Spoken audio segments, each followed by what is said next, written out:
ব্যাপার রে? কোথাও আগুন ধরে গেছে নাকি? এত পুরা পুরা গ্যাস করছে। বুক পুড়ছে, বুক বিশাল হয়ে গেল।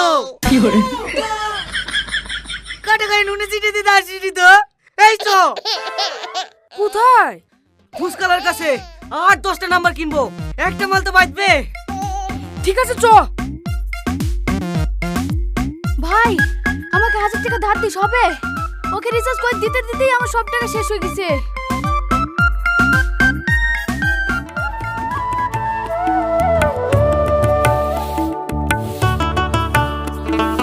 আরে আমার ময়না রে, আমার জন্য তোমার এত চিন্তা হয়? চিন্তা হবে না, সারাদিন অফিসে কাজ করো, খাওয়া দাওয়ারও তো মনে হয় ঠিক মতন সময় পাও না। কিছু মনে হয় না, বস আমাকে খুব ভালোবাসে তো, তাই ম্যানেজারের দায়িত্বটা আমাকে দিয়েছে। তুমি খেয়েছো শোনা? কি গো, কার সাথে কথা বলছো? হ্যাঁ সমীর ভাইয়ের সাথে। ভাড়ার দামটা বেড়েছে কিনা তাই জিজ্ঞেস করছিল।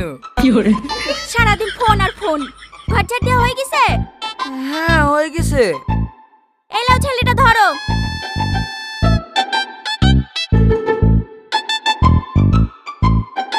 এই জানাতেই তো আর একটা বিয়ে করবো ভাবছি। কিছু বললা? না না, বাবুর সাথে কথা বলছি। তোর মা কত ভালো, তাই না বাবু?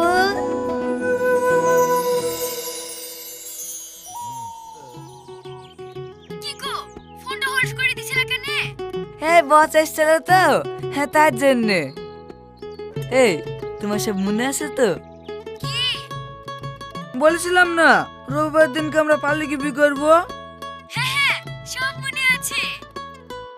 হ্যাঁ আমার ময়না পাখি। কি গো, ও করে মোবাইলে চুমু খাইছো কেন? মোবাইলে চুমু খাবো কেনে?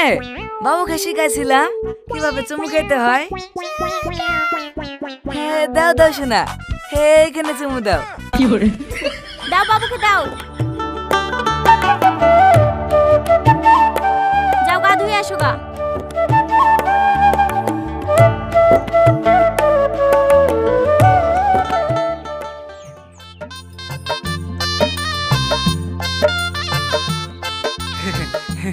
বাপ, হেলাও মিষ্টি মুখ করো। কিসের মিষ্টি চাচা? ওই যে সেদিনকে 500 টাকা দিয়ে একটা নাম্বার কিনে নিয়ে গেলাম না, ওই নাম্বারটা এই মেয়েটার।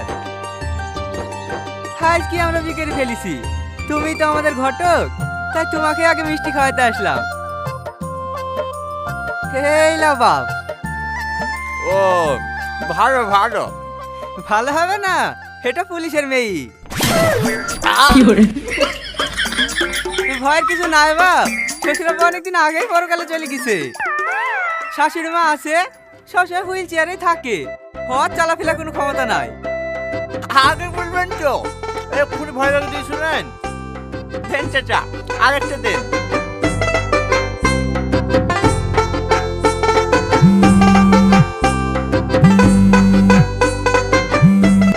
বল বুড়ি।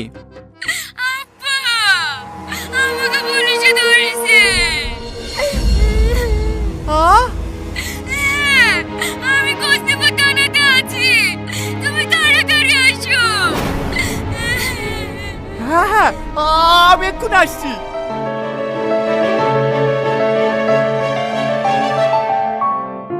শ্রাবণী,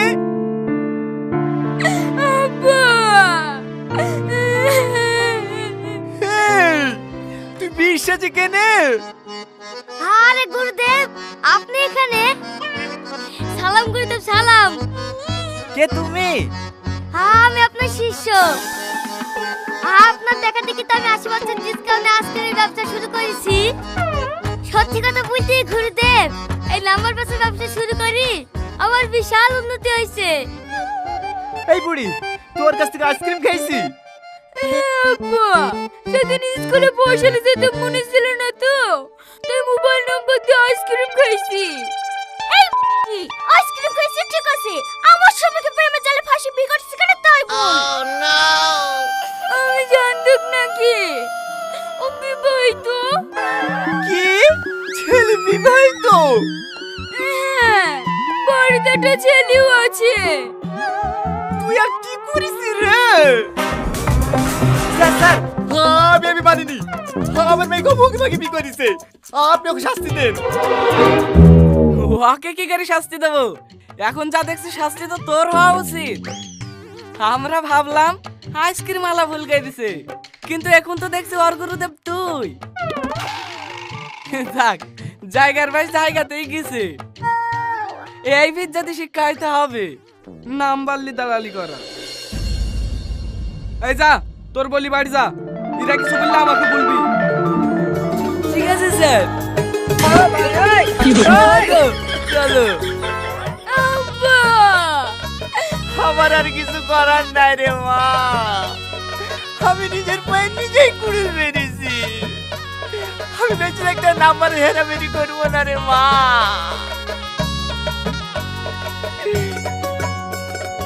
তুমি না করলে না করো গুরুদেব, আমি কিন্তু লাইভ ব্যবসা ছাড়ছি নি। এবার থেকে নাম্বার দিলেই 100% ডিসকাউন্ট দেবো।